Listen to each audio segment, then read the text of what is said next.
नमस्कार, आप देख रहे हैं दूरदर्शन किसान कार्यक्रम हेलो किसान में आप सभी का स्वागत है। मैं हूं मोनालिसा। हेलो किसान कार्यक्रम में हम आपके लिए कृषि क्षेत्र से जुड़े हुए अलग अलग विषय अलग अलग दिन लेकर आते हैं और उस पर हमारे विशेषज्ञों से विस्तार से चर्चा होती है। साथ ही आप भी इस कार्यक्रम में शामिल हो सकते हैं फोन लाइन के जरिए जुड़कर और आप भी अपने सवाल पूछ सकते हैं। तो आइए सबसे पहले आपको बता दें आज इस कार्यक्रम में किन विषयों के बारे में हम विशेषज्ञ मेहमानों से चर्चा करेंगे और विस्तार से बातचीत करेंगे और इस विषय से जुड़े हुए सवाल ही आपको आज पूछने हैं। तो आज जो हमारी चर्चा के विषय रहेंगे वो रहेगा पपीते की खेती की देखभाल और गर्मियों में हरे पत्तेदार धनिये की खेती। जी हाँ, तो ये दो विषय रहेंगे जिन पर आज हम बातचीत करेंगे। अगर इन विषयों के बारे में आप भी और जानकारी हासिल करना चाहते हैं तो आप हमारे टोल फ्री नंबर पे कॉल कर सकते हैं। नोट कर ले हमारे टोल फ्री नंबर 1800-113060 और 1800-113061। ये टोल फ्री नंबर है, यानी कि मुफ्त में आप कॉल कर सकते हैं। बस आपको इस बात का ध्यान रखना है कि बातचीत के दौरान टीवी की आवाज बंद रखेंगे और फोन लाइन के जरिए बातचीत करेंगे तो बातचीत में रुकावट नहीं आएगी। बहरहाल आगे बढ़ते हैं और हमारे खास मेहमानों से आपका परिचय करा देते हैं। हमारे साथ इस वक्त मौजूद हैं डॉक्टर जयप्रकाश, प्रधान वैज्ञानिक फल एवं उद्यानिकी विभाग IRI पूसा नई दिल्ली से। डॉक्टर जयप्रकाश, आपका बहुत बहुत स्वागत है इस कार्यक्रम में। इसके अलावा हमारे साथ दूसरे मेहमान इस वक्त जुड़े हुए हैं डॉक्टर रविंद्र सिंह, प्रधान वैज्ञानिक है केंद्रीय बीजीय एवं मसाला अनुसंधान संस्थान तबीजी अजमेर राजस्थान से। डॉक्टर रविंद्र सिंह जी, आपका भी बहुत बहुत स्वागत है इस कार्यक्रम में। बातचीत की शुरुआत करते हैं और पपीते की खेती से अगर बातचीत की शुरुआत करें डॉक्टर जयप्रकाश, तो जानना चाहेंगे कि पपीता एक ऐसा फल है कि कच्चा रहता है तब भी लोग खाते हैं, पका हुआ हो तब भी लोग खाते हैं और इसमें गुण बहुत ज्यादा है। ऐसे में अगर व्यावसायिक खेती इसके किसान अपनाते हैं तो किस तरह से उनके लिए ये फायदेमंद हो सकता है?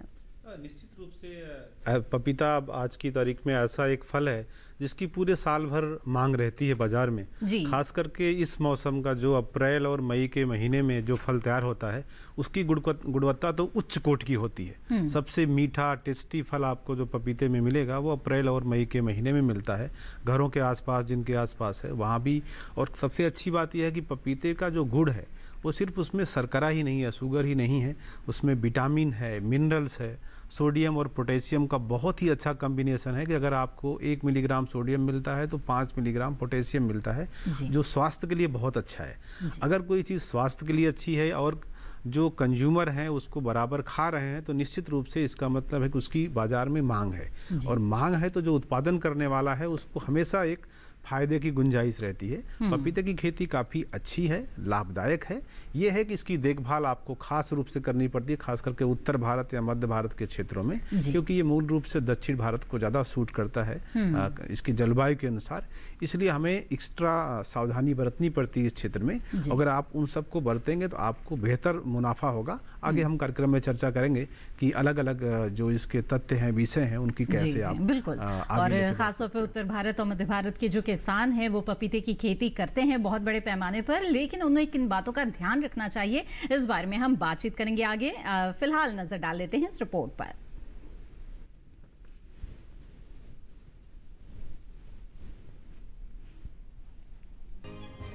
पपीता उष्ण और उपोष्ण कटिबंधीय क्षेत्र की फसल है। इसकी उत्पत्ति उत्तरी अमेरिका में मिलती है। भारत में इसके आने का समय 16वीं शताब्दी के आसपास है। आंध्र प्रदेश, गुजरात, कर्नाटक, पश्चिम बंगाल, मध्य प्रदेश और महाराष्ट्र पपीते की खेती के बड़े राज्य हैं, लेकिन ये उत्तर भारत में भी उगाया जाता है। देश के कुल फल उत्पादन में 6.3% पपीता है। पपीते की खेती के लिए अच्छे जल निकास और पर्याप्त जीवांश वाली बलुई या बलुई दोमट मिट्टी बेहतर मानी जाती है। ऐसी मिट्टी जिसका pH 5.5 से 6.7 के बीच हो। ध्यान रहे पौधे की जड़ में पानी का जमाव नहीं होना चाहिए, वरना वो बीमार पड़ जाएंगे। जब तक पौधा फलन में नहीं होता तब तक हल्की सिंचाई थोड़ी थोड़ी समय पर करते रहे। फल लगने से लेकर पकने तक ज्यादा सिंचाई की जरूरत होती है। पानी की कमी से फल और फूल झड़ने लगते हैं। गर्मियों में हर हफ्ते जबकि सर्दियों में एक पखवाड़े में एक बार पानी दे। बारिश शुरू होने से पहले पेड़ों के आधार पर मिट्टी चढ़ा दे और हर 3 महीने के बाद हल्की गुड़ाई भी करते रहे। पपीते के नए पौधों में आर्द्र गलन रोग का खतरा होता है। बीजोपचार इसका सबसे अच्छा इलाज है। जबकि तना जड़ सड़न रोग में पौधे का निचला हिस्सा गलने लगता है और पत्तियां पीली पड़कर सूख जाती है। तने का आधार सड़ जाने पर पौधा टूटकर गिर जाता है। इससे बचने के लिए जल निकास की सही व्यवस्था करें। साथ ही जून, जुलाई, अगस्त में पौधे के आधार से 50 सेंटीमीटर की ऊंचाई तक बोडो मिश्रण लगाएं। फल सड़न रोग में फूल पकने से पहले ही गिर जाते हैं।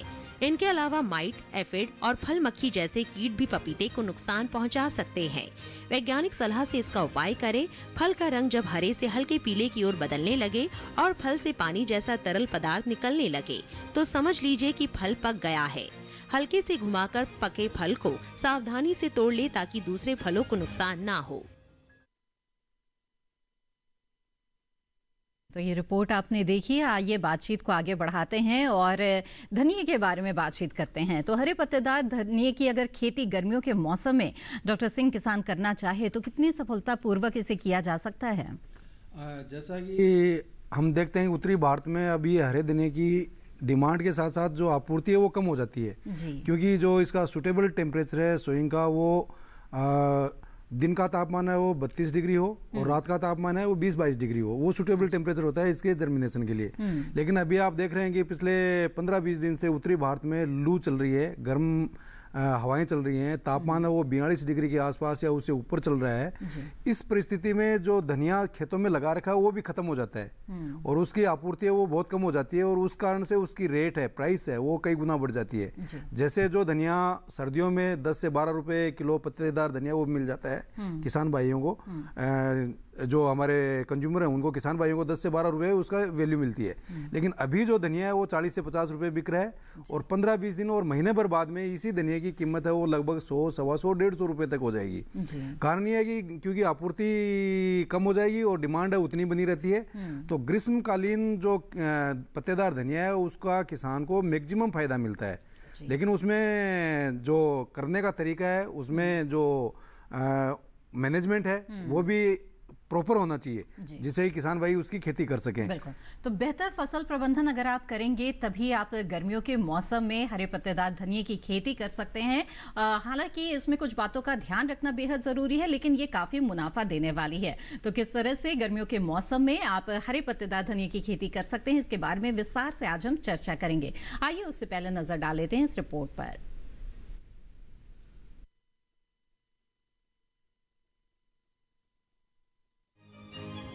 धनिये का उपयोग दो तरह से होता है, हरी पत्ती के रूप में और मसाले के रूप में। हरी पत्ती की जायकेदार चटनी को हर कोई पसंद करता है, वहीं धनिया खुशबू के लिए सब्जी में भी डाला जाता है, जबकि इसके बीजों का इस्तेमाल मसाले के तौर पर किया जाता है। हरी पत्ती के लिए इसकी खेती पूरे साल की जा सकती है। धनिये की खेती के लिए दोमट मिट्टी सबसे अच्छी मानी जाती है। इसे अच्छे जीवांश युक्त भारी भूमि में भी उगाया जा सकता है। खेत में जल निकासी का उचित इंतजाम जरूरी है। बोने से पहले खेत को अच्छी तरह जोत लें और मिट्टी को भुरभुरा बना लें। साथ ही पाटा लगाकर मिट्टी समतल कर लें। आखिरी जुताई में 100 से 120 क्विंटल प्रति हेक्टेयर की दर से गोबर की खाद मिला दें। बीज की मात्रा बुआई और सिंचाई की दशा पर निर्भर करती है। सिंचित दशा में 12 से 15 किलो बीज प्रति हेक्टेयर डालें, जबकि असिंचित दशा में इतनी ही जमीन के लिए 25 से 30 किलो बीज की जरूरत होगी। बोने से पहले प्रति किलो बीज को 2 ग्राम थेरम या 2 ग्राम बाविस्टीन से उपचारित जरूर करें। साथ ही बुआई से पहले बीज को 12 घंटे पानी में भिगोकर रखें। कतार से कतार की दूरी 20 से 30 सेंटीमीटर और गहराई 2 से 2.5 सेंटीमीटर रखें। पूरी फसल में 4-5 सिंचाई की जरूरत होती है। पहली सिंचाई बुआई के 30 से 35 दिन बाद, दूसरी 60 से 70 दिन बाद, तीसरी 80 से 90 दिनों के बाद और चौथी 100 से 105 दिन बाद करें। पहली सिंचाई के बाद निराई गुड़ाई करके खरपतवार निकाल दें। 1 महीने बाद फिर से निराई गुड़ाई करें। पूरी फसल होने पर पत्तियों की तोड़ाई सावधानी से करें।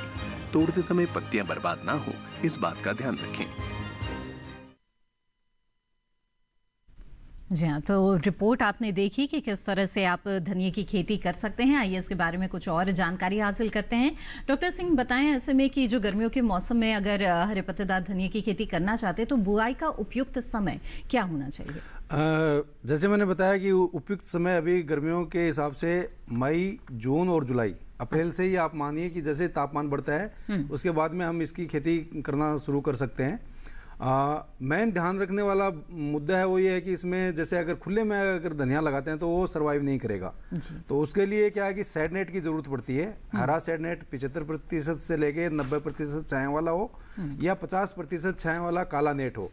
तो ये सेड नेट की जरूरत इसमें सबसे ज़्यादा आवश्यक होती है। और सेड नेट लगा के फिर आप खेती इसकी अप्रैल, मई, जून, जुलाई, जिस टाइम तापमान बहुत ज़्यादा होता है, लगभग उत्तरी भारत की बात करें तो 42 डिग्री से 45 डिग्री, कई बार 46 डिग्री तक भी वो पहुंच जाता है। उस परिस्थिति में भी हम सेड नेट लगा के इसकी खेती कर सकते हैं। दूसरा इसमें क्या है कि बीज दर है वो थोड़ी सी ज़्यादा रखनी पड़ती है। किसान भाई क्या कि जो बीज के लिए धनिया जो रबी फसल लगाते हैं उसी के हिसाब से बीज दर डालते हैं तो इसमें उत्पादन कम मिलेगा। तो थोड़ा इसमें बीज दर है वो जैसे रबी का फसल है उसके लिए 12 से 15 किलो रिकमेंडेड है, लेकिन ग्रीष्मकालीन पत्तेदार धनिया के लिए लगभग 30 किलोग्राम प्रति हेक्टेयर के हिसाब से बीज की दर हमें काम में लेनी पड़ेगी। दूसरा इसमें थोड़ा सा जो जल का प्रबंधन है उसका भी ध्यान रखना पड़ेगा, क्योंकि जल प्रबंधन है एक गहराई कितनी है बीज की उस पर निर्भर करेगी। और साथ में मिट्टी कैसी है, जैसे दोमट मिट्टी है तो उसके अंदर आपको बुआई के समय एक बार पानी देना पड़ेगा और फिर 2-3 दिन बाद में हल्का पानी देना है। पानी है वो पानी इकट्ठा नहीं होना चाहिए खेत के अंदर। और अगर आपके पास बूंद बूंद सिंचाई प्रबंधन की व्यवस्था है तो बहुत ही अच्छा इसमें गुणवत्तापूर्वक अपन अच्छी फसल पैदा कर सकते हैं। बिल्कुल डॉक्टर सिंह, माफ कीजिएगा यहाँ आपको रोकना पड़ेगा, फसल प्रबंधन के बारे में जानेंगे आगे, लेकिन इस बीच हमारे साथ एक कॉलर जुड़ गए हैं। दीपक जी इस वक्त जिंद हरियाणा से हमारे साथ जुड़े हुए हैं। दीपक जी स्वागत है आपका, पूछिए अपना सवाल। नमस्कार मैम। नमस्कार मैम, ये बोल रहे थे जैसे अपना बोरा नहीं जी। दीपक जी आपका पानी है, ठीक है, खारा पानी है आपके यहाँ। हाँ, और वो जो धनिया छोटा रहता है करगी, अब उसकी की अभी छोटी रहती है, बड़ी नहीं होती। जी, पपीते की बात कर रहे हैं आप? हाँ जी, पपीते के पौधे की बात कर रहे हैं कि बड़ा नहीं हो पा रहा है पौधा? हाँ जी, बड़ा नहीं हो पा रहा है पौधा जी, ठीक है। धनिया, ठीक है, अच्छा ठीक है, आइए जानते हैं। डॉक्टर सिंह बताएं। हाँ, जैसे आपने बताया कि पहली समस्या तो पानी आपका खारा है, उसमें साल्ट ज़्यादा है। तो कोशिश करें आप अगर स्वस्थ पानी है शुरुआत में, शुरू की जो जब जिस टाइम जर्मिनेशन होता है और शुरू में जो बढ़वार होती है उसके लिए हमें अच्छा पानी चाहिए जिसका पीएच है वो 7 से नीचे हो, ECA 2 से नीचे हो। अगर इलेक्ट्रिक कंडक्टिविटी पानी की है वो अगर 2 से ऊपर है तो पौधे की बढ़वार को रोकेगा और थोड़ा उस पर असर आएगा। तो कोशिश करें आप, अगर आपके पास सिंचाई का साधन है या वाटर हार्वेस्टिंग कर रखी है, बरसात का पानी है, अगर वो हार्वेस्ट कर रखा है तो उससे शुरुआत की 2 सिंचाई आप उससे दें। जर्मिनेशन होने के बाद में 12 से 15 दिन बाद में जब बढ़वार शुरू हो जाती है उसके बाद में आप खारा पानी और मीठा पानी दोनों का मिक्सर आप मिला के फिर इरिगेशन में काम में लें, जिससे आपके पौधों की बढ़वार सही आएगी। दूसरा, इसमें अगर आपने जो हमारी जैविक खाद है वो किस तरह से आपने डाली है वो भी काफ़ी इसमें रोल प्ले करती हैं। अगर जैविक खाद आपने 10 से 12 टन प्रति हेक्टेयर के हिसाब से शुरू में डाली है धनिया लगाने से पहले, और उसके बाद में जो उचित न्यूट्रिएंट प्रबंधन है वो भी बैलेंस मात्रा में, उसमें नाइट्रोजन, फास्फोरस, पोटास के साथ साथ सेकेंडरी न्यूट्रिएंट्स और माइक्रो न्यूट्रिएंट्स, ये सूक्ष्म तत्व हैं वो भी उतने इंपॉर्टेंट हैं जितने प्राइमरी न्यूट्रिएंट्स हैं। तो इनका प्रबंधन भी अगर आपने उचित तरीके से किया है, वो मैं दर बता देता हूँ। इसमें ग्रीष्मकालीन धनिया की फसल है वो हमारी लगभग 50 से 60 दिन की फसल की अवधि होती है जी। और उस ड्यूरेशन में जैसे इनिशियल आपकी इसकी खुराक की रिक्वायरमेंट है वो काफ़ी कम है, लेकिन जैसे ही पौधा बढ़वार में आता है, जैसे 15 से 20 दिन, 10 से 12 दिन तो जर्मिनेशन में लगेंगे और उसके बाद में 20-22 दिन के अंदर इसमें बढ़वार शुरू होती है। तो उस समय आप 3 स्प्लिट नाइट्रोजन की, नत्रजन की है वो 3 स्प्लिट में देना है 10 से 12 किलोग्राम प्रति हेक्टेयर के हिसाब से। और जो फॉस्फोरस है वो शुरुआत में ही देनी है जिस बुआई कर रहे हैं आप उसी टाइम, और पोटास है वो भी बुआई के समय ही देनी है। माइक्रोन्यूट्रिएंट है उसका आप स्प्रे भी कर सकते हैं, वाटर सोल्युबल आजकल माइक्रोन्यूट्रिएंट्स और फर्टिलाइजर आ रहे हैं, उसका आप बीच में 2% का घोल बना के उसका आप स्प्रे करें।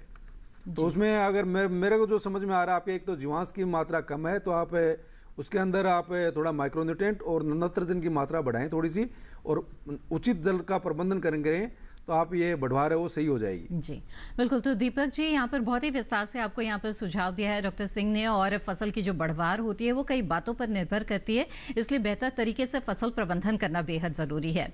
आइए आगे बढ़ते हैं, अगले कॉलर इस बीच हमारे साथ जुड़ गए हैं MP चौधरी जी बांका बिहार से, उनसे बात करते हैं। जी MP चौधरी जी स्वागत है आपका, पूछिए अपना सवाल। जी, मेरा ये सवाल है जी कि हमने पपीता की खेती कर रखा है, ठीक है। करीब 600 पपीता। जी, मेरा जो सवाल है कि हम पपीता की खेती किए हुए हैं और करीब 600 पौधा हमने लगाया है। इसका करीब 1 माह का ये पौधा है। इसमें से कुछ पौधे जो कि ग्रोथ अब स्टंटेड हो गया है, उसका पत्ता थोड़ा सा मुरझाया हुआ टाइप का पीला पीला हो रहा है। अच्छा, इसी के बारे में हमको जो स्पेशलिस्ट आपके हैं उनसे पूछना था। बिल्कुल डॉक्टर जयप्रकाश, क्या वजह हो सकती है समस्या? हाँ चौधरी जी, आपने रोपाई तो सही समय पे की है कि आपने मार्च के महीने में लगता है रोपाई करा है। और पौधा अगर नहीं बढ़ रहा है, चूंकि किस्म कौन सी है ये स्पष्ट नहीं हो पाया, फिर भी जो भी किस्म हो, आपको सुझाव ये है कि आप ह्यूमिक एसिड का आधारित जो भी आपको बाजार में केमिकल उपलब्ध हो, उसमें जिसमें ह्यूमिक एसिड हो, अगर ह्यूमिक एसिड है तो उसका प्रयोग करें। वो आपको 1.5 मिलीलीटर मात्रा उसकी 1 लीटर जल में घोल के छिड़काव करें, 2 से 3 बार करें और 1 हफ्ते के अंतराल पे करें।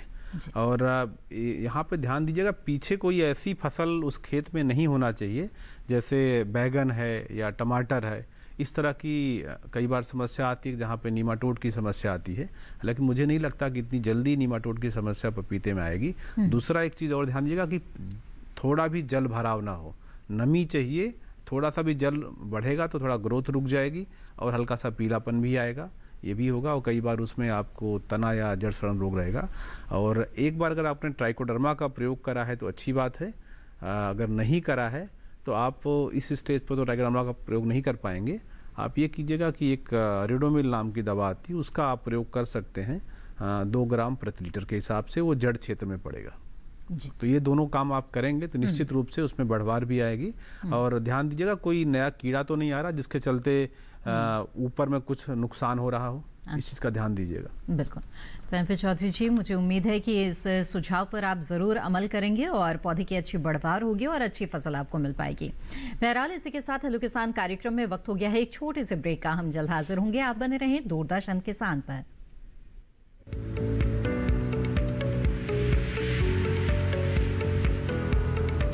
अरे भाई, सुना नहीं क्या? KCC ने किसानों का जिंदगी बदल दिया है। देश के छोटे किसान 1,60,000 रुपए तक का कर्ज बिना किसी गारंटी को ले पाएंगे। ब्याज खोरों से भी पीछा छूटा। मैं तो जैविक खेती का पूरा सामान मंगा लिया। KCC का भी कोई दबाव नहीं है। ब्याज चुकाने के लिए पूरा 1 साल मिलता है। समय पर भुगतान करने पर केवल 4% के सालाना ब्याज पे लोन मिल गया मुझे। अपना आधार कार्ड, लेटेस्ट फोटो और जमीन के कागजात लेके अप्लाई करो बस। और नामांकन भरने के लिए जेब भी ढीली नहीं करनी पड़ी।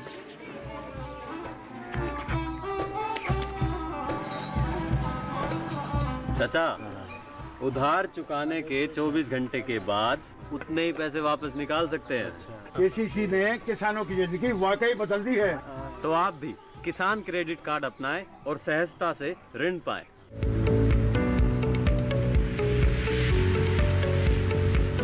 ब्रेक के बाद आप सभी का फिर से स्वागत है। आप देख रहे हैं कार्यक्रम हेलो किसान। आज इस कार्यक्रम में हम पपीते की खेती और गर्मियों में हरे पत्तेदार धनिये की खेती के बारे में बातचीत कर रहे हैं। अगर इन विषयों से जुड़े सवाल आप पूछना चाहते हैं तो आप हमारे टोल फ्री नंबर पे कॉल कर सकते हैं। इस वक्त हमारे साथ एक कॉलर जुड़े हुए हैं, आइए उनका सवाल लेते हैं। नंद स्वरूप मिश्रा जी इस वक्त हमारे साथ जुड़े हुए हैं बाराबंकी उत्तर प्रदेश से। नमस्कार सर, मैं नंद स्वरूप मिश्रा हूँ बाराबंकी उत्तर प्रदेश से। मैं जानना ये चाहता हूँ कि गर्मी के मौसम में जो हम हरे पत्तेदार चीजों की खेती करते हैं, उनमें अधिक तापमान होने के लिए अधिक पानी लग जाता है तो मेरा पौधा दब जाता है, कम पानी लगता है तो सूख जाता है, तो हमें किस हिसाब से उनमें पानी लगाना चाहिए? जी ठीक है, आइए जानते हैं। जी डॉक्टर साहब। मिश्रा जी, आपने बहुत उचित प्रश्न किया है। इसमें आपका सबसे बढ़िया तरीका ये है कि आप बेड प्लांटिंग, जो उठी हुई क्यारी है उसके ऊपर इन फसलों की खेती करें, पत्तेदार जो भी फसलें हैं, और उसमें जो नाली बनती है उसके अंदर अगर अपन पानी देते हैं तो उसमें सीधा कॉन्टेक्ट है। क्योंकि गर्मियों में क्या होता है कि जैसे बाहर का वातावरण का तापमान भी ज़्यादा है और जैसे आप पानी देते हैं तो तापमान और बढ़ जाता है। गर्म पानी होने के कारण से वो जड़ों को नुकसान करता है और उसके कारण पत्ते पीले पड़ने लग जाते हैं। तो बेड प्लांटिंग, जो उठी हुई क्यारी है उसके ऊपर अगर आप पत्तेदार फसलों की, चाहे वो धनिया हो, चाहे पालक हो, चाहे मेथी हो, अगर इनकी खेती करते हैं तो उसमें लाभदायक है। दूसरा, आपने कहा कि जल प्रबंधन के कारण से इसमें नुकसान हो रहा है। निश्चित रूप से गर्मियों में इसमें अगर क्यारी में अगर ज़्यादा मात्रा में पानी डाला है आपने तो नुकसान होगा। तो मात्रा है वो कम हो लेकिन फ्रिक्वेंसी जल्दी हो। और तीसरा, इसमें अगर आपके पास बूंद बूंद सिंचाई प्रणाली की व्यवस्था हो सकती है तो वो सबसे कारगर रहती है ग्रीष्मकालीन में। उसमें आप पानी की कम मात्रा भी दे सकते हैं, पौधे के डायरेक्ट कांटेक्ट में भी नहीं आएगा, और उसमें आप न्यूट्रिएंट्स हैं वो भी वाटर सोल्यूबल है, वो फर्टिलाइजर्स हैं वो भी आप ड्रिप के द्वारा पौधों को दे सकते हैं। तो अगर वो व्यवस्था आपके पास है तो बहुत ही कारगर है। बाकी का आपको ध्यान ये रखना है कि, और कोशिश करें दिन के समय पानी न दे के आप या तो सुबह जल्दी दें या शाम को दें। दिन के टाइम में हम कोशिश ये करें अवॉइड करें उसको। तीसरा एक ध्यान ये देना है कि इस टाइम तापमान और जो ड्यूरेशन ऑफ डे की जो सनशाइन आवर्स हैं वो काफ़ी अवधि बढ़ गई है तो उसको रोकने के लिए आप जो अल्ट्रावायलेट रेज हैं वो उनकी किरणों के कारण से पौधे की पत्तों को काफ़ी नुकसान होता है। तो आप छाया का व्यवस्था जरूर करें पौधों के ऊपर। उसमें शेड नेट है, सबसे 75 से 90% की छाया वाला नेट जैसे मैंने बताया, उसको 3 से 4 फुट हाइट के अगर ऊपर आप छाया कर देते हैं, या 50% काला नेट है, छाया वाला नेट है, उसके अगर आप लगा देते हैं तो इसमें आप अच्छा पत्तेदार धनिया गर्मियों में ले सकते हैं। जी बिल्कुल। तो नंदस्वरूप मिश्रा जी, उम्मीद है आपके सवाल का जवाब आपको यहाँ पर मिल गया होगा। आगे बढ़ते हैं, अगले कॉलर हमारे साथ जुड़ गए हैं, उनका सवाल लेते हैं। सुशांत कुमार पटनायक जी इस वक्त हमारे साथ जुड़े हुए हैं उड़ीसा से, आइए उनसे बात करते हैं। सुशांत जी स्वागत है आपका, पूछिए अपना सवाल। नमस्ते, पपीते की उन्नत किस्म क्या है उसके बारे में जानना था। जी, पपीते की अच्छी किस्म के बारे में जानना चाहते हैं। हाँ। जी जी जी, आइए जानते हैं। जी डॉक्टर जयप्रकाश। देखिए कई तरह की किस्में हैं। उड़ीसा का जो कोस्टल एरिया है वहाँ पे बहुत अच्छा पपीता नहीं होगा, क्योंकि वहाँ साल भर में 1-2 बार साइक्लोन आता ही है जिसके चलते टूटने का डर रहता है। इसलिए आप वहाँ पे उस उड़ीसा से तटीय क्षेत्र से आगे आ पाएंगे, जो पर्वतीय क्षेत्र है उस दिशा में आएंगे तो वहाँ बेहतर खेती हो सकती है। उसके लिए अर्का प्रभात जो है, जो हमारा Indian institute of horticulture research है बेंगलोर में, उसकी वैरायटी है, उसको अच्छे से लगा सकते हैं। इसके अलावा एक पुणे सिलेक्शन 3 है, पुणे में है, वो अच्छी वैरायटी है।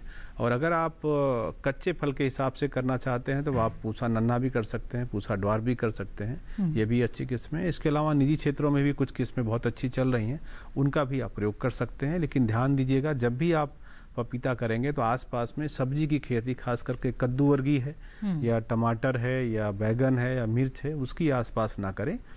और हो सके तो आसपास में मक्का लगाएं या बाजरा लगाएं, और या केले का खेती आप 2-3 लाइन किनारे किनारे कर सकते हैं, ताकि उस क्षेत्र में कई बार वायरस की समस्या अधिक आती है तो वो समस्या कम से कम आए। बिल्कुल। सुशांत जी, उम्मीद है आपके सवाल का जवाब मिल गया होगा। डॉक्टर जयप्रकाश, यहाँ पर आपसे जानना चाहूंगी कि जिनके खेतों में पपीता लगा हुआ है उन्हें किस तरह से देखभाल करनी चाहिए, ये जानेंगे आपसे। लेकिन इस बीच हमारे साथ एक कॉलर जुड़ गए हैं तो उनका सवाल पहले हम यहाँ पर ले लेते हैं। जी नमस्कार, स्वागत है आपका, कृपया अपना नाम बताएं। हेलो जी। हाँ नमस्ते मैडम। जी नमस्कार। मैडम, सर्दियों में पपीता के बचाव के लिए हम क्या कर सकते हैं? हमारे इधर दिसंबर में थोड़ा ज्यादा सर्दी पड़ती है, इस कारण थोड़ा क्या है पपीता खराब होने का ज्यादा डर रहता है हमारे। जी आइए जानते हैं लोकेश जी कि किस तरह से आप देखभाल कर सकते हैं। जी किसान भाई, जैसे आपने बताया कि सर्दियों में आप ठंड के कारण से आपकी सब्जियां और पौधे खत्म होते हैं, तो इसमें सबसे बढ़िया तरीका है क्रॉप कवर का।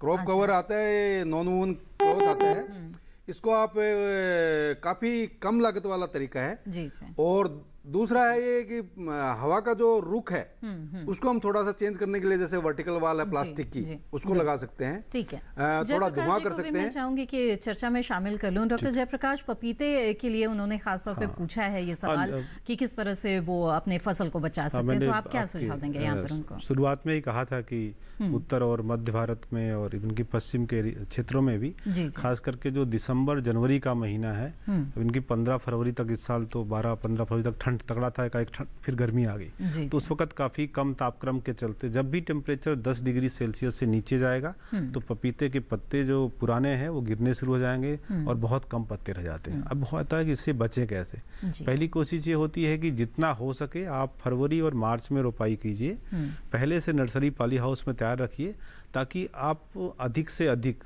70 से 80% तक जो फल है उसकी तुड़ाई या हार्वेस्टिंग नवंबर या दिसंबर के पहले दूसरे हफ्ते तक कर लें।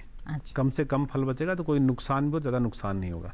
अब आई कि उस अगर नुकसान है तो कम कैसे कर सकते हैं, क्योंकि तापक्रम को तो आप बहुत ज़्यादा उठा नहीं सकते हो अगर आप पॉली हाउस की खेती नहीं करते, क्योंकि पॉली हाउस में कॉस्ट बढ़ जाती है तो उस हिसाब से रिटर्न नहीं होता। तो ऐसे में आप कीजिए या तो इंसेक्ट प्रूफ नेट हाउस में कीजिए। अगर आप वो नहीं कर सकते हैं तो दिसंबर 15 से लेके जनवरी 15-20 के बीच में 1 से 2 बार, अगर आप टपक सिंचाई पद्धति से भी खेती करते हैं तो फ्लड इरिगेशन 1-2 बार कर दीजिए। अच्छा। और जो भी सतह पे घास आ रही है उसको काट दीजिए, लेकिन एकदम से छील के बाहर मत निकालिए ताकि सतह का तापक्रम जो है वो बहुत कम ना होने पाए। इसके अलावा सल्फर का प्रयोग कीजिए 3 ग्राम प्रति लीटर के हिसाब से। सल्फर का जो छिड़काव है वो 2 से 3 बार 1 हफ्ते से 10 दिन के अंतराल पे कीजिए। तो इससे थोड़ा सा तापक्रम, जो पौधे के अंदर का तापक्रम है वो बढ़ा रहेगा, इससे आपको मदद मिलेगी। लेकिन ये समस्या कुछ ना कुछ निश्चित रूप से इस क्षेत्र में रहेगी, क्योंकि वो जलवायु आधारित समस्या है। जी जी लोकेश जी, उम्मीद है आपके सवाल का जवाब मिल गया होगा। आगे बढ़ते हैं यहाँ पर कार्यक्रम में। अगले कॉलर हमारे साथ जुड़ गए हैं, उनका सवाल यहाँ पर लेते हैं। नाथूराम जी इस वक्त हमारे साथ जुड़े हुए हैं। जी नमस्कार, स्वागत है आपका, पूछे अपना सवाल। नाथूराम जी मेरी आवाज मिल रही है आपको? जी अपना सवाल पूछ सकते हैं आप। टीवी की आवाज बंद कर दीजिए कृपया। बंद है जी, टीवी की आवाज बंद कर दीजिए, सीधे सीधे फोन लाइन के जरिए हमसे बातचीत करें, अपना सवाल पूछ सकते हैं आप। जी मैम, पपीता की कौन सी किस्म लगाएं? जी पपीता कैसे लगाएं? पपीता की कौन सी किस्म लगा फलने वाली अच्छी? ठीक है, आइए जानते हैं। जी मध्य प्रदेश के लिए कौन सी किस्म आप सुझाव देंगे? अभी कई किस्में चल रही हैं। हमने कहा कि जैसे निजी क्षेत्रों की किस्मों का सामान्य रूप से हम इस कार्यक्रम में जिक्र नहीं करते, उधर भी कुछ अच्छी किस्में हैं। इसके अलावा आप अर्का प्रभात, जो हमने कहा कि बंगलौर से है, उसकी कर सकते हैं, खेती कर सकते हैं। अच्छी किस्म है, फलत भी अच्छी होती है और उसमें नर और मादा की समस्या भी नहीं है, और उसका बीज भी बंगलौर से उपलब्ध है। और एक बात आप भी ध्यान दीजिएगा, क्योंकि समस्या जो जाड़े वाली है दिसंबर जनवरी के महीने में, वो मध्य प्रदेश में भी रहती है। काफ़ी किसान हैं जो मेरे से व्यक्तिगत रूप से टच में रहते हैं, वहाँ समस्या आती है। तो वहाँ जब भी आप रोपाई करें वो 15 फरवरी से 15 मार्च के बीच में ही करें, और इसकी पौध आप पहले से ही अक्टूबर या नवंबर के महीने में तैयार कर लें। आजकल पॉली हाउस की पहुंच गांव-गांव तक हो गई है, और ना भी हो तो लोग किसान अपने स्तर पर 10 स्क्वायर मीटर का या 50 स्क्वायर मीटर का भी छोटा पॉली हाउस खास करके नर्सरी के लिए तैयार कर लेते हैं। उसमें पौध तैयार करें, उसके बाद जो हमने कहा कि फरवरी मध्य से मार्च मध्य के बीच में रोपाई कर दें, और कोशिश करें कि नवंबर आखिरी तक आपको 50 से 60% तक फल आपका तैयार हो जाएगा। तो उसकी रोपाई भी, उसकी हार्वेस्टिंग भी कर लें, ताकि आगे चल के जाड़े में नुकसान कम से कम हो। जी बिल्कुल। तो यहाँ पर आगे बढ़ेंगे हेलो किसान कार्यक्रम में। अगले कॉलर हमारे साथ जुड़ गए हैं इस वक्त उदयपुर राजस्थान से, आइए उनसे बात करते हैं। माफ कीजिएगा, जयपुर से इस वक्त हमारे साथ एक कॉलर जुड़े हुए हैं। जी नमस्कार, स्वागत है आपका, कृपया अपना नाम बताएं। कैलाश। जी कैलाश जी बताइए, क्या जानना चाहते हैं आप? वहाँ का ये धनिया की खेती करबो चाह रहा जी, खेती लगावा, कौन सा बीज काम में लेवा? जी डॉक्टर सिंह। किसान भाई बैंगन के बारे में चर्चा करना चाह रहे हैं।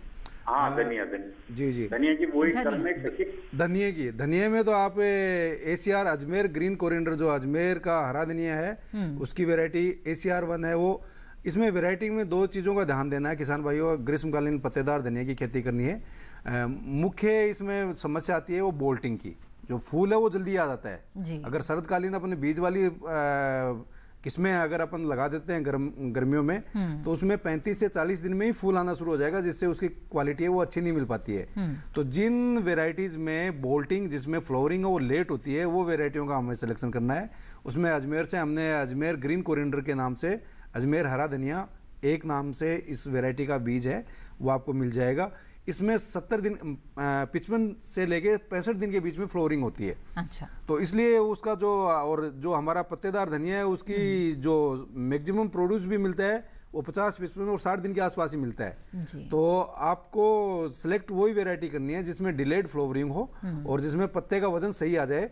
तो ये वेराइटी अजमेर से ACR 1 और अजमेर ग्रीन कोरिएंडर वेराइटी है, इसका बीज उपलब्ध है।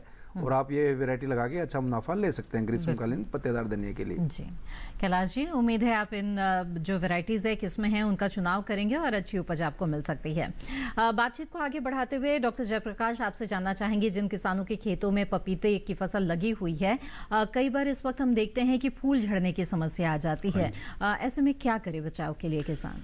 हाँ, जिन्होंने समय से रोपाई करी है या कुछ ऐसे भी किसान हैं जो सितंबर अक्टूबर के महीने में रोपाई करते हैं, या दक्षिण भारत में जाएंगे तो वहाँ नवंबर दिसंबर के महीने में काफ़ी रोपाई होती है, तो वो सभी पौधों में फूल आना शुरू हो रहा है। और जिन लोगों ने फरवरी मार्च में रोपाई करी उनका भी फूल अगले 15-20 दिन में आना शुरू हो जाएगा।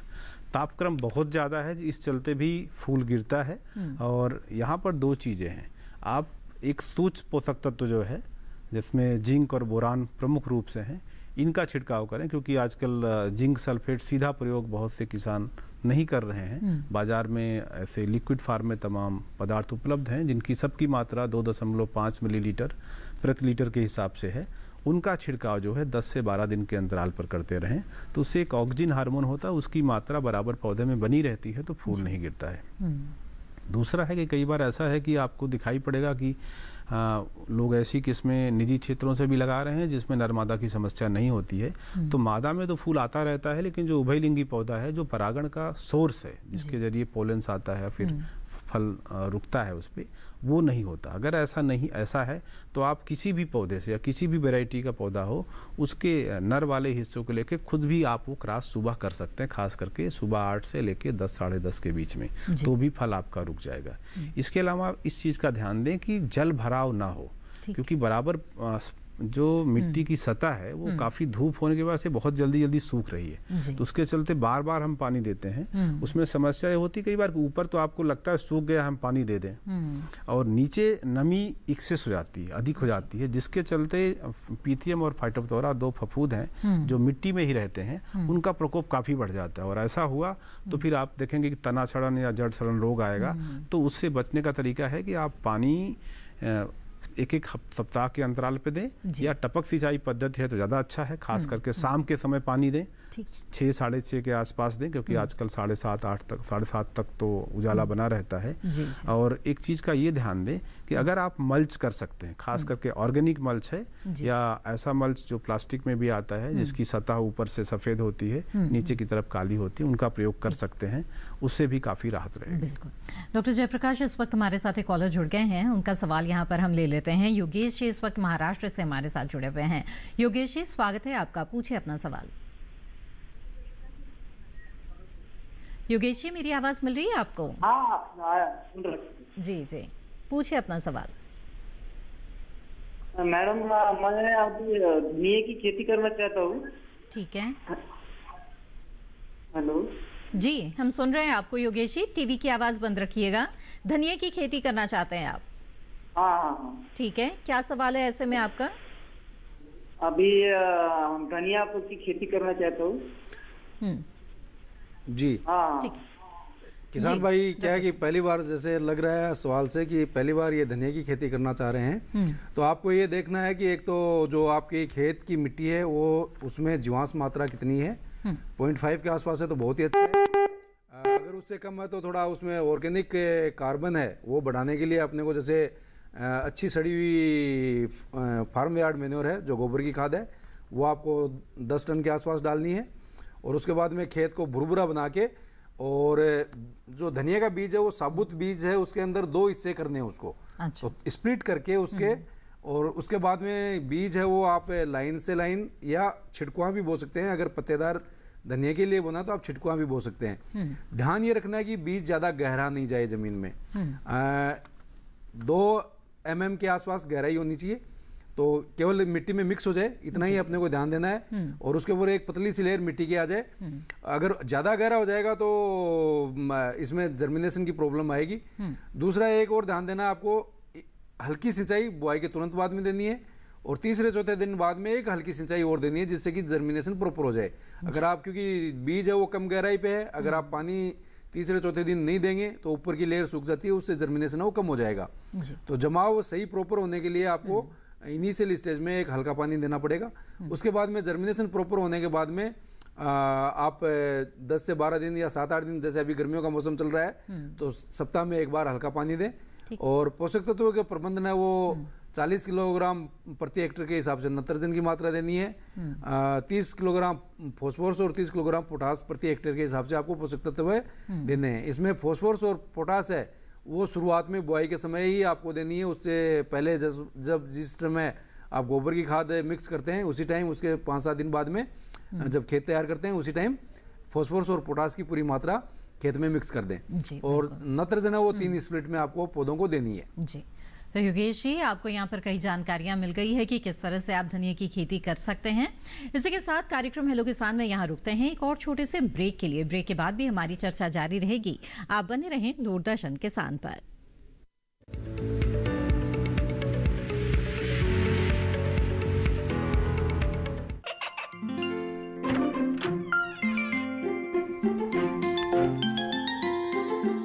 ये क्या हो रहा है? काशवी, इतने कम मार्क्स?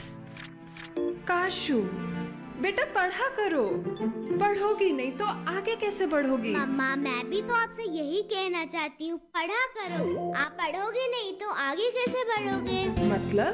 वो देखो, सिर्फ बैक पर छपा ऑर्गेनिक नहीं, ऑर्गेनिक का निशान पहचानिए। पीजीएस ऑर्गेनिक का ये लोगो उन किसानों की पहचान है जो आज भी परंपरागत विधि से रसायन मुक्त खेती कर आपके लिए शुद्ध फसल उपजा रहे हैं।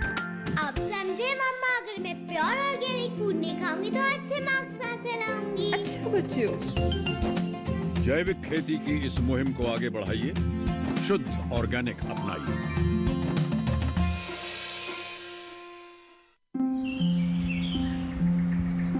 अरे क्या कर रहा है? इधर इधर इधर, हम बोल रहे हैं तेरे बीजू का। पुतला बोल रहा है? हाँ, पक्षियों से तो हम खेत को बचा लेते हैं, पर इन घातक रसायनों से कैसे बचाएं? मतलब? देख बेटा, तू जो ये अंधाधुंध रसायन मिलाता है ना, मिट्टी की सेहत बिगड़ने लगी है। और जब माटी ही कमजोर पड़ जाएगी तो उपज कैसे सेहतमंद होगी? अरे पहले ऐसा नहीं था। पूछना अपने बड़े बुजुर्गों से, कैसे फसल लहलहाती थी, शुद्धता झलकती थी। हाँ, माटी भी तंदुरुस्त और लोग भी। पहली वाली बात कहाँ? पर अब तो सब यही डाले हैं। सब नहीं, आज भी लाखों जागरूक किसान परंपरागत विधि से फसल उगा रहे हैं। खर्चा कम और उपज की कीमत भी बेहतर पा रहे हैं। ठीक है भाई, मैं भी आज से जैविक खेती शुरू करूंगा। माटी से प्रेम की परंपरा है, परंपरागत खेती।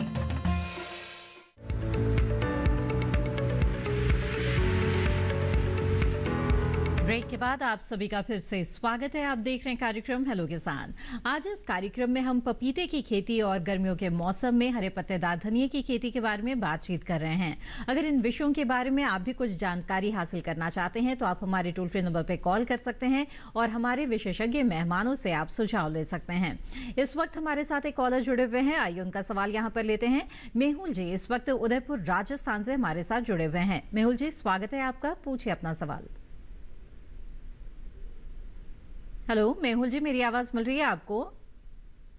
चलिए, लग रहा है हमारा संपर्क टूट गया है। बातचीत को यहाँ पर आगे बढ़ाते हैं और जानना चाहेंगे डॉक्टर जयप्रकाश आपसे कि पपीते की खेती जो किसान कर रहे हैं उन्हें किस तरह से सिंचाई का प्रबंधन करना चाहिए और पोषक तत्व प्रबंधन का ध्यान वो किस तरह से रखें?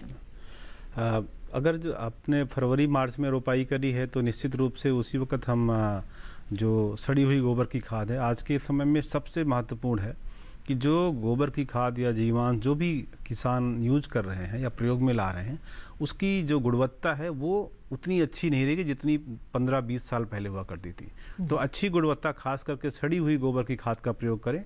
अगर आप वर्मी कंपोस्ट का प्रयोग कर रहे हैं तो पहले से पता कर लें कि वो किस पर आधारित है। वो यूकलिप्टस के पत्ते पे है कि आम के पत्ते पे है या कोई मक्का है या किसी चीज़ उसके आधार पर या किसी चीनी मिल का है, क्योंकि इन सब के अंदर कुछ ना कुछ रसायन होता है। कई बार उसका सकारात्मक और नकारात्मक प्रभाव पड़ता है। तो सबसे बेहतर होता है कि अगर सड़ी गोबर की खाद है तो उसका प्रयोग करें और कम से कम 15 से 20 किलोग्राम एक गड्ढे में प्रयोग करें। और जो भी गड्ढा बनता है करीब 45 सेंटीमीटर चौड़ा गहरा होता है, तो उसमें डाल लें और 10-15 दिन पहले डाल लें। ऐसा नहीं कि 1 दिन 2 दिन पहले डाल लें। आजकल ऐसा आ गया है प्रचलन में कि 1 दिन पहले सारी खाद डालते हैं। उससे कई बार होता है कि आप जैसे थोड़ा सा कम सड़ा हुआ है तो गर्मी देगा, उससे नुकसान होगा। इसके अलावा आप 90 ग्राम यूरिया का प्रयोग कर सकते हैं, 110 ग्राम सिंगल सुपर फास्फेट और 100 ग्राम पोटास। चाहे आप पोटेशियम क्लोराइड ज़्यादा सस्ता पड़ता है तो किसान उसका प्रयोग करते हैं, और क्लोराइड की ऐसी कोई टॉक्सिसिटी पपीते में नहीं है, इसका प्रयोग करें। और इस मात्रा को 40 दिन के बाद दोबारा प्रयोग करें। लेकिन आगे चल के सारी मात्रा जो प्रयोग होगी वो सिर्फ नाइट्रोजन और पोटेशियम की प्रयोग होगी, क्योंकि पपीता एक ऐसा पौधा है जिसको नाइट्रोजन और पोटेशियम दोनों की ज़रूरत लगातार बनी रहती है। इनकी लगाने के 8 महीने 9 महीने बाद भी बनी रहती है। उसका प्रयोग करें, लेकिन कोशिश करें ये कि सूक्ष्म पोषक तत्वों का भी बीच बीच में प्रयोग करता रहे। और एक बात का और ध्यान दें, खास करके रोपाई के समय ही कई बार तो अच्छा होता है कि नर्सरी में उसका प्रयोग करें ट्राइकोडर्मा का। उससे 2 होता है कि एक तो रोग कम आता है, दूसरा उनका इन्फेक्शन जड़ में होता है, जिसके चलते जड़ों का बढ़वार अच्छी होती है। और जड़ जब अच्छी बढ़ेगी तो पौधा आपका अपने आप स्वस्थ भी होगा और उसमें बढ़वार भी अच्छी होगी, फलत भी अच्छी होगी। अब आए पानी पे। पानी अगर टपक सिंचाई पद्धति है तो वो सबसे बेहतर है। अगर ऐसा नहीं है तो आप खास करके गर्मी के महीने में फ्लड इरिगेशन ना करें, बेसिन बना के कर सकते हैं। जो पौधे की कतार है उसके किनारे हल्का चैनल बना के कर सकते हैं, लेकिन चैनल के बीचों बीच पपीते को ना रखें, किनारे में रखें, चैनल के किनारे रखें। ऐसा करके आप अपने पौधे को जो जल प्रबंधन है वो भी कर सकते हैं। बिल्कुल। आइए यहाँ पर आगे बढ़ते हैं और डॉक्टर रविंद्र सिंह, मैं आपसे जानना चाहूँगी कि जो धनिया की खेती किसान कर रहे हैं वो पोषक तत्वों का ध्यान किस तरह रखें, और ख़ास तौर पर सूक्ष्म पोषक तत्वों का।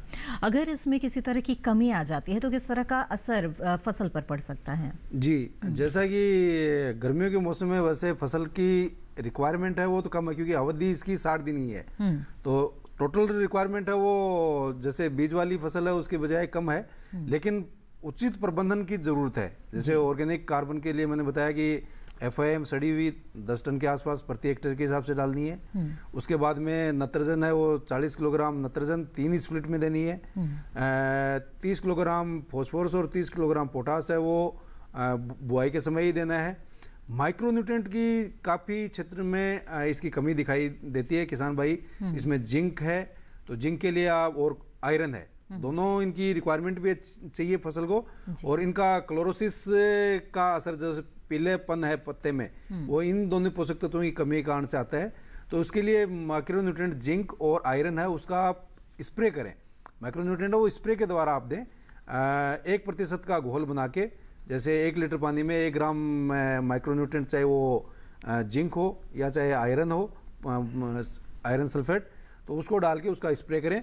और ये 2 से 3 बार स्प्रे कर सकते हैं। गर्मियों में एक विशेष प्रॉब्लम किसान भाइयों को देखने की पड़ती है वो इस पत्तेदार धनिये पे, वो है थ्रिप्स की। थ्रिप्स का इन्फेक्शन, और अगर आपने सैड नेट लगा रखा है तो थ्रिप्स का इन्फेक्शन होता है। डॉक्टर सिंह, थ्रिप्स के रोकथाम के बारे में जानेंगे हम आपसे आगे, लेकिन फिलहाल हमारे साथ एक कॉलर जुड़ गए हैं, उनका सवाल यहाँ ले लेते हैं। हरिशंकर सिंह जी इस वक्त हमारे साथ जुड़े हुए हैं वाराणसी उत्तर प्रदेश से। हरिशंकर जी, सबसे पहले आपसे हम यही गुजारिश करेंगे कि टीवी की आवाज़ बंद कर दीजिए, इससे बातचीत में रुकावट आएगी। पहले टीवी की आवाज़ बंद कर दीजिए और फ़ोन लाइन के जरिए हमसे बातचीत करें। आप अपना सवाल पूछ सकते हैं।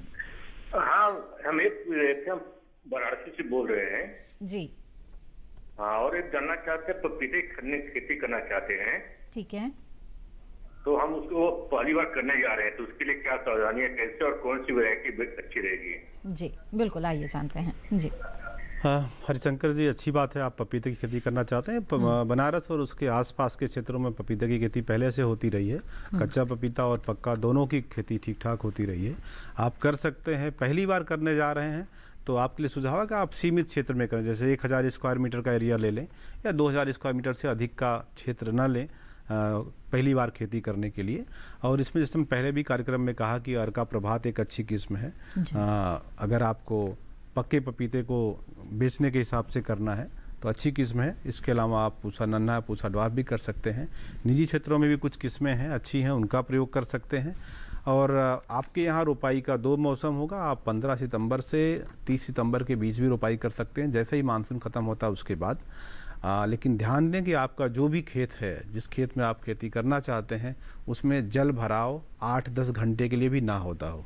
मतलब पपीता इतना संवेदनशील है जल भराव के प्रति कि उसमें 8-10 घंटे भी तेज़ बारिश हो तो किसी भी मौसम में पानी ना रुके जी। तो अगर ऐसा है तो खेत में फिर आप मेड़ बना के, बड़े बड़े बंड बनते हैं आजकल, ट्रैक्टर्स आ गए हैं जिनसे बंड बन जाते हैं, वैसा बना के खेती कर सकते हैं। दूसरा मौसम है कि आप 15 फरवरी से मार्च के पहले हफ्ते तक रोपाई कर सकते हैं। और इसके अलावा अगर आपको विस्तृत जानकारी चाहिए, क्योंकि पहली बार करने जा रहे हैं तो सारे पहलू को ध्यान में रखना होगा कि कितने महीने लगेंगे। 11 से 14 महीने, 15 महीने की फसल होती है जो एक फसल होती है। और आपको अगर सीधा पौधा कहीं से मिल जाए तो वो ज़्यादा अच्छा है, क्योंकि पहली बार नर्सरी करने में जमाव भी समस्या आती है। तो आप अपने नज़दीकी कृषि विज्ञान केंद्र भी जाकर विस्तृत जानकारी ले सकते हैं, क्योंकि कार्यक्रम में अपनी कुछ सीमाएँ हैं, हम एक सीमित मात्रा में ही आपको जानकारी दे सकते हैं। बिल्कुल हरिशंकर जी, हमें उम्मीद है कि आप इन सुझाव पर जरूर अमल करेंगे। अगले कॉलर इस बीच हमारे साथ जुड़ गए हैं गोविंद जी, बालाघाट मध्य प्रदेश से। आइए उनसे बात करते हैं। गोविंद जी, स्वागत है आपका, पूछे अपना सवाल। जी नमस्कार मैम, बालाघाट एमपी से गोविंद मानेश्वर बोल रहा हूँ मैं। जी नमस्कार गोविंद जी, आप अपना सवाल पूछ सकते हैं। हाँ जी, मेरा सवाल ये है कि जैसे धनिया की जैसे अपन खेती करेंगे तो इसमें इसके साथ कोई मिश्रित खेती कर सकते हैं क्या? इसके साथ अन्य कोई फसल ले सकते हैं क्या? जी धनिया की फसल। जी जी, आइए जानते हैं। बहुत ही अच्छा सवाल पूछा आपने। जी डॉक्टर सिंह, धनिया के साथ और कौन सी फसल ली जा सकती है? धनिया के साथ अभी ग्रीष्मकालीन आप फूल वाली फसलें आप साथ में ले सकते हैं। अच्छा। ग्रीष्मकालीन गोभी की फसल है वो आप साथ में ले सकते हैं। और जो एस्टेब्लिश्ड आपका ऑर्चार्ड है उसमें नेचुरली ही छाया हुई है, तो उसमें भी जैसे आपका आंवला का बाग है या आपके दूसरे कोई और बगीचा लगा रखा है तो उसमें भी अभी नेचुरल छाया पौधे के कारण से है, तो उसमें भी आप खेती कर सकते हैं। और बढ़िया अभी अगर आप खेती करना चाहते हैं तो फूलों की खेती जैसे गेंदी है, हजारा है, इनके साथ आप लगा सकते हैं। और गोभी के साथ अभी धनिया लगा सकते हैं। तो ये दोनों फसलें जो आपको एक्स्ट्रा आमदनी भी देंगी। और ये जो धनिया है ये केवल 50 से 60 दिन की फसल है, वो 90 से 100 दिन की फसल है। तो ये जब तक आपकी मेन फसल आएगी उससे पहले धनिया आपका खत्म हो जाएगा और आपकी मेन फसल है उस पर भी नुकसान नहीं होगा। तो अंतर फसल में आपको डबल मुनाफा होगा और ये काफी कारगर तरीका है किसान भाइयों के अपनी इनकम बढ़ाने का। बिल्कुल। तो गोविंद जी, बहुत अच्छे सुझाव यहाँ पर आपको मिल गए हैं, बहुत सारे विकल्प मिल गए हैं। धनिया के साथ आप किन किन फसलों की खेती कर सकते हैं और अपना मुनाफा बढ़ा सकते हैं। बहरहाल इसी के साथ यहाँ रुकते हैं एक और छोटे से ब्रेक के लिए। जल्द हाजिर होंगे, आप बने रहें दूरदर्शन किसान पर।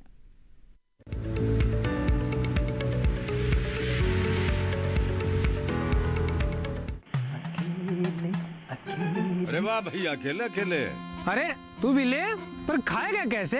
मैं ऑर्गेनिक खेती की बात कर रहा रे बेटे। अकेले अकेले खेती कब तक करेगा? मतलब गांव में 20-25 किसानों का समूह बना के पंजीकरण करवा ले, फिर सरकारी ट्रेनिंग भी मिलेगी और मुफ्त जैविक बीज खाद भी।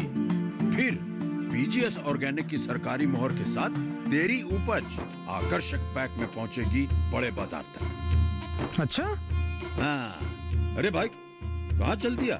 सबको साथ लाने, आमदनी बढ़ाने। तो किसान भाई समझ गए ना? साथ मिलकर ऑर्गेनिक खेती कीजिए, अपनी परंपरा को आगे बढ़ाइए, ज्यादा मुनाफा कमाइए। माटी से प्रेम की परंपरा है परंपरागत खेती।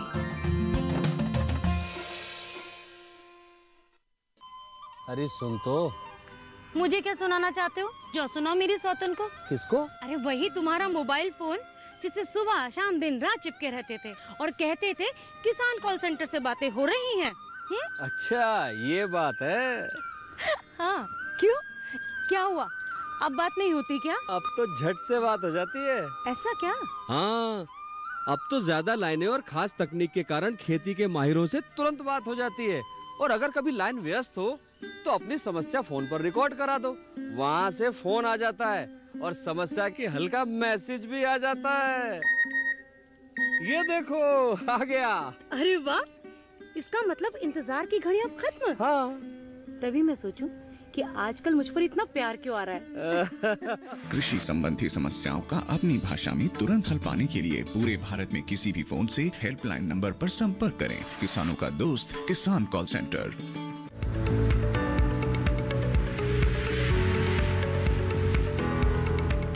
ब्रेक के बाद आप सभी का फिर से स्वागत है। आप देख रहे हैं कार्यक्रम हेलो किसान। कार्यक्रम में इस वक्त हमारे साथ एक कॉलर जुड़े हुए हैं, आइए उनसे बातचीत करते हैं। राज जी इस वक्त हमारे साथ जुड़े हुए हैं अलवर राजस्थान से। जी राज जी, स्वागत है आपका, पूछिए अपना सवाल। टीवी की आवाज कृपया बंद कर दीजिए राज जी, इससे बातचीत में रुकावट आएगी। फोन लाइन के जरिए हमसे बात हाँ जी जी हाँ जी मैम जी, अपना सवाल पूछ सकते हैं आप। हाँ जी मैम, मैं पूछना चाह रहा था मैम सर से कि अलवर के राजस्थान में मुझे पपीते की खेती करनी है, तो उसके लिए पपीते की अच्छी किस्म कहाँ से मिल सकती है मेरे को आसपास में? जी ठीक है, आइए जानते हैं। जी डॉक्टर जयप्रकाश क्या सुझाव देंगे? जो अच्छी किस्में जिनका हमने जिक्र कार्यक्रम में पहले कहा कि जैसे Indian institute of horticulture research है बेंगलोर में है, वहाँ से मिल सकता है। आप उनकी वेबसाइट को भी विजिट कर सकते हैं। आजकल गूगल चलाना काफ़ी आसान हो गया, तो आप वो लोग आपको अगर आप पहले से डीडी भेज दीजिए, पेमेंट कर दीजिए, ऑनलाइन पेमेंट सिस्टम भी है जहाँ तक मेरी जानकारी है। उनका स्टेट बैंक ऑफ इंडिया के साथ ऐप से भी रिलेशन है, इस्टाब्लिश कर रखा उन्होंने, वो आप उनसे सीधा खरीद सकते हैं। इसके अलावा अलवर दिल्ली से बहुत दूर नहीं है, और यहाँ पर जो इंदिरा मार्केट दिल्ली में है, यहाँ पर भी बीज मिलते हैं अच्छे। और इसके अलावा अगर आप पूसा ड्वार्फ करना चाहते हैं तो हमारा जो क्षेत्रीय एक सेंटर है बिहार में समस्तीपुर में, आप सीधा वहाँ से संपर्क करके भी बीज ले सकते हैं। इन किस्मों का आप चुनाव कर सकते हैं, लेकिन आप अलवर दिल्ली के बहुत पास है, बहुत अच्छा खेती के लिए नहीं है, लेकिन आप चूंकि दिल्ली के पास है तो आपके पास एक एडवांटेज ये है कि आप अगर कच्चे पपीते की भी खेती करें, क्योंकि पक्का पपीता आने में करीब पूरी प्रक्रिया में एक फसल के 14-15 महीने लग जाता है, लेकिन अगर कच्चा पपीता जाएं तो हम 8 महीने से लेकर 11 महीने के बीच में काफ़ी हद तक फसल को हार्वेस्ट कर सकते हैं। और कच्चे पपीते की भी अच्छी खासी मांग दिल्ली के बाजार में रहता है। और इसका एक फ़ायदा है कि पके पपीते में कई बार है कि ओवर राइप हो गया, ज़्यादा पक गया तो नुकसान होगा, इन कच्चे पपीते में नुकसान नहीं होता और उसके भी अच्छे रेट मिलते हैं, और कच्चा पपीता करने वाले किसान कम हैं, तो उस लिहाज से भी आप उसकी खेती कर सकते हैं। उसके लिए भी एक सिंटा एक किस्म है, वो भी बहुत अच्छी चलती है कच्चे पपीते में, उसका प्रयोग कर सकते हैं। तो इन किस्मों का ध्यान रखें, इनका प्रयोग करें और यहाँ से बीज ले लें और इसके आधार पे आप आगे बढ़ें। बिल्कुल, तो राज जी यहाँ पर बहुत ही अच्छे सुझाव आपको मिल गए हैं पपीते की खेती के लिए। डॉक्टर सिंह आपसे जानना चाहूँगी इसी तरह से, अगर धनिया की खेती किसान करना चाहते हैं और अच्छा बीज, अच्छी किस्म का बीज हासिल करना चाहते हैं तो कहाँ संपर्क करें? राष्ट्रीय बीज मसाला अनुसंधान केंद्र तभी जी अजमेर में आपको हरे धनिया की और धनिया की बीज की 3-4 वेराइटी हैं वो मिल जाएंगी। बाकी आपका क्षेत्रीय जो संस्थान है आपके एरिया में, कृषि विज्ञान केंद्र है या कोई रीजनल सेंटर किसी विश्वविद्यालय का है, कृषि विश्वविद्यालय का है, वहाँ से भी कुछ उन्नत किस्म है वो मिल जाएंगे। और आजकल सब जगह ऑनलाइन की व्यवस्थाएं हैं, ऑनलाइन पेमेंट पे अगर आप भेज देते हैं तो बाई पोस्ट भी किसान भाइयों को बीज है वो भेज दिया जाता है। जी जी। तो हरे धनिया की जो किस्में हैं वो भी, और बाकी बीज वाली जो किस्में हैं वो भी आपको बीज मसाला अनुसंधान केंद्र तभी जी से भी मिल जाएगा। और आपके क्षेत्र में जो भी कृषि विश्वविद्यालय है उनकी भी कुछ वेराइटीज हैं वहाँ से मिल जाएंगी। बिल्कुल। डॉक्टर सिंह यहाँ पे ये भी जानना चाहेंगे कि रोग व कीट से फसल को बचाना बेहद जरूरी है। आपने थ्रिप्स का जिक्र किया था, किस तरह से बचाव के उपाय अपनाए जा सकते हैं? हरे धनिया में क्या है, जैसे ही पत्ता 20 से 25 दिन की फसल की अवधि होती है तो उस टाइम थ्रिप्स का इंसिडेंस इसमें हमने राष्ट्रीय बीज मसाला अनुसंधान केंद्र और हमारे जो साथ किसान जुड़े हुए हैं उनके खेतों पे हमने थ्रिप्स का इंसिडेंस पाया है। तो उसमें सबसे बढ़िया तरीका है नीम ऑयल है। उसमें नीम ऑयल आजकल 1500 ppm, 3000 ppm और 10,000 ppm का नीम ऑयल मिलता है। तो अगर 1500 ppm का नीम ऑयल है तो आपको 5 ml प्रति लीटर पानी में लेके उसका घोल बना के स्प्रे करना है। अगर 3000 ppm वाला नीम ऑयल है तो उसका आपको 2.5 से 3 ml काम में लेनी है। 10,000 ppm वाला अगर आपके पास नीम ऑयल है तो उसका 1 ml प्रति लीटर पानी में लेके उसका स्प्रे करें, और ये 1 सप्ताह बाद में वापस उस स्प्रे का रिपीट करें। तो उससे आपका थ्रिप्स काफी मात्रा में कंट्रोल हो जाएगी। वैसे थ्रिप्स में अगर सिंपल आप पानी का भी स्प्रे करते हैं तो उससे भी काफी मात्रा में उसकी इंसिडेंस है वो कम हो जाएगा। तो माइक्रोन्यूट्रिएंट का स्प्रे अगर आप करते हैं तो उससे थ्रिप्स का इंसिडेंस भी कम होगा। जी डॉक्टर जयप्रकाश, आपसे जानना चाहेंगे कि पपीते के फलों की तोड़ाई के दौरान किसान कौन सी सावधानियां बरतें? जैसे आजकल का जो मौसम है, क्योंकि धूप बहुत ज़्यादा है तो कई बार जो फल में रंग आता है, कलर आता है, उसका एक बड़ी भूमिका पकने के अलावा ये होता है कि जो लाइट कितना पड़ रही है। अच्छा। मतलब लाइट का जो प्रकाश पड़ रहा है उसके ऊपर सीधा उसकी भूमिका है। तो बाहर से ऐसा लगता है कि फल पूरा पक गया, रंग आ गया है, तो लोग तोड़ लेते हैं, लेकिन अंदर से फल कच्चा होता है। तो खास करके उस एंगल से, जिस एंगल से सूरज का मूवमेंट होता है सुबह से लेकर शाम तक, तो ध्यान ये दें कि या तो आप कवर करके रखें, हाँ, जैसे है कि आजकल तो लिफाफे आने लगे हैं, बैगिंग होने लगी है कि इंडिविजुअल फल को आप बैग कर सकते हो, नहीं तो जैसे जूट का बैग है उससे भी हम कई बार जाड़े में भी कवर करते हैं, बहुत ज़्यादा धूप है। या पत्ते अच्छे खासे रखें, पत्ते ना तोड़ें। अगर पत्ते फैले रहेंगे तो नेचुरली फलों के ऊपर छाया रहती है। और फल तभी तोड़ें अगर आपको पकाना है तो जब हल्का सा आप कोई ऐसी निडल का प्रयोग करें जो स्टेरिलाइज हो, और हल्का सा टच करें तो आपको दिखेगा कि उस पर से हल्का सा पानी निकल रहा है लेकिन गिर नहीं रहा है। वो सबसे अच्छी अवस्था है कि आप फल को तोड़ लीजिए और उसको अगले 4 से 5 दिन 7 दिन तक बाजार में जा सकता है और फल खराब भी नहीं होगा और निकल जाएगा आपका मजा। डॉक्टर जयप्रकाश और डॉक्टर रविंद्र सिंह, आप दोनों ने इस कार्यक्रम में हमें बहुत अच्छी जानकारियां दी। आप दोनों का बहुत बहुत धन्यवाद। धन्यवाद। तो विस्तार से जाना आपने कि किस तरह से पपीते की खेती आप कर सकते हैं और गर्मी के मौसम में हरे पत्तेदार धनिये की खेती के दौरान किस तरह की सावधानियां बरतनी होती है। आइए आगे बढ़ते हैं। बता दें आपको कल के विषय के बारे में। हेलो किसान कार्यक्रम में कल जिन विषयों पर चर्चा होगी वो है सूरजमुखी की खेती और औषधीय पौधों की खेती। इन विषयों से जुड़े हुए सवाल आप हमें भेज सकते हैं, आप हमें ईमेल कर सकते हैं। हमारा ईमेल आईडी है hellokisan2015@gmail.com।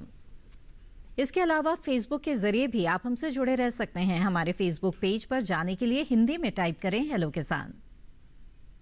दूरदर्शन किसान के कॉल सेंटर नंबर पर भी आप कॉल कर सकते हैं। हमारा टोल फ्री नंबर है 1800-113060। सोमवार से शनिवार सुबह 6 बजे से रात 10 बजे के बीच कॉल करके आप अपने सवाल दर्ज करा सकते हैं। हेलो किसान कार्यक्रम को आप दूरदर्शन किसान के YouTube चैनल पर भी देख सकते हैं। इसके लिए टीवी स्क्रीन पर दिखाए जा रहे इस QR कोड को स्कैन करें। इसी के साथ हेलो किसान कार्यक्रम की आज की कड़ी में बस इतना ही। हमें दीजिए इजाजत। आप बने रहें दूरदर्शन किसान पर। नमस्कार।